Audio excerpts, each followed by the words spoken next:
Alors, cette vidéo exceptionnelle est liée avec l'anniversaire 120 ans de la naissance du Rabbi de Lubavitch, aujourd'hui, le 11 Nissan. C'est une tradition chassidique. Quand on fête un événement, surtout un anniversaire, on dit les Chaim. Alors les Chaim, pour la santé de tous. Les Chaim. Il y a 120 ans, le 11 Nissan, en date civile le 2 avril, vendredi 2 avril 1902, est descendue dans ce monde une âme exceptionnelle, extraordinaire, qui a littéralement changé le cours de l'histoire, en tous les cas celui du peuple juif. Il est né bien avant la révolution communiste. Il a vécu les pogroms de Kishinev, les pogroms en Ukraine, puisqu'il est né dans la ville de Nikolaïev. L'Ukraine, c'est d'actualité. Il a vécu la Première Guerre mondiale avec toute cette misère qui a été la suite de ça, des milliers, des dizaines de milliers de réfugiés. Il a vécu la Deuxième Guerre mondiale. Il était à Nice, particulièrement pendant 9 mois.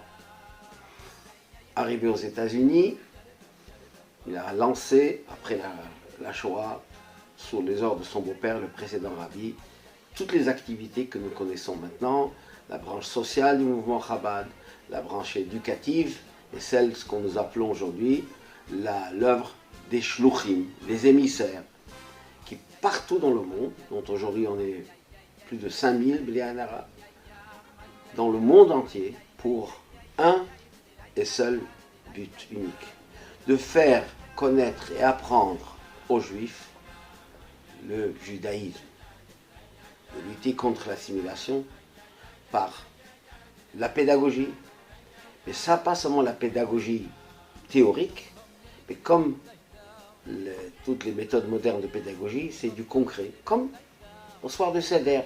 On est assis autour de la table du Seder, on mange la matzah, on enlève, on montre, on cache, on fait tout pour éveiller la curiosité et transmettre le message. Et le rabbi, dans notre génération, a demandé qu'on fasse faire à tous les juifs toutes les mitzvot possibles. Il en a fait une campagne de 10, mais qui sont développées beaucoup plus nombreuses. Et parmi elles, c'est celle de manger la matzah shmura, cette matzah identique à celle que nous avons mangée, nos ancêtres, à la sortie d'Égypte. Ce qu'elle signifie, si on verra dans la vidéo de Pessah, le sens spirituel de cette matzah. Mais ce jour-là, où Neshama Inam descend dans le monde, même si après il y a eu, à 92 ans, 94 ans, il y a eu un changement physique, mais chez les tzadikim, nous l'avons rappelé plusieurs fois, que Haman, quand il a tiré au sort et s'est tombé sur le mois de Hadar, il était content parce qu'il a appris que Moshe Rabbeinu est décédé le mois de Hadar, mais il a ignoré, ou il n'a pas compris, qu'il est né aussi le mois de Hadar. Et pourtant, le décès est intervenu 120 ans après sa naissance. Il dit le Talmud, la naissance des tzadikim ne s'arrête pas, parce que leur œuvre, leur action, leur rayonnement dans le monde est toujours valable. Et de nos jours encore plus. Et on le voit, et on remarque partout dans le monde, cette action que le Rabbi mène, qui est comme but final, c'est de faire venir le Mashiach pour le peuple juif, mais aussi pour l'humanité tout entière, car avec sa venue, il apportera la paix, la sérénité, la joie, le bonheur pour tous les hommes.